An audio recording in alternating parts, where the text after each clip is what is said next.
I used to book my calendar like with back-to-back meetings, and I didn't even have the time to take a toilet break. Like I needed to maybe have some water or visit the toilet. I couldn't even do that just because I had meetings after meetings after meetings after meetings, and because I was also overly optimistic of how much I can achieve.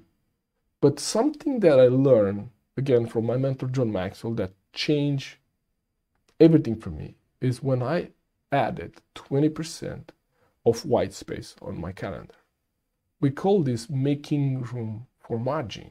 In other words, you need some margin. Things are not going to go the way you plan them. Things are going to get delayed. People are going to be late. You're going to be, hostage in a meeting or in a conversation, or you're going to need to tend to urgent things. And you need some space and you need some buffer, okay? And if you have no buffer, how are you going to do that? Then you end up delaying what was already planned. So everything becomes urgent and important. So that's why if we do our planning right, then we allow some margin in our calendars. And here is how that looks like. Why do you want margin? Here is some benefits, right? That margin allows us to improve our self-awareness. In other words, it allows us for some time to think.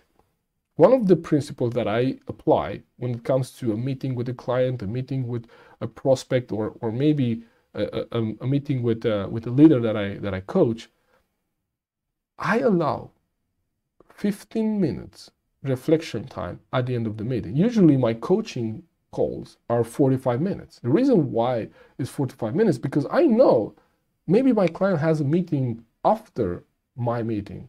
And I know that if we don't allow that little break, that they just have a few more minutes by themselves after the meeting is done to reflect on what did they learn, what is some action they want to take after this session. Unless we allow that, we plan it in our scheduling, they're not going to do it.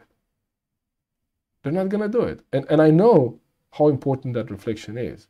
So some people say that we should spend equal amount of time in reflection as we spend in the meeting. So in other words, if you had a 1 hour meeting with a client, then you should spend 1 hour on reflecting on that meeting. And if we don't have the margin in our calendar, we can't do that. So be strategic and add some margin on your calendars.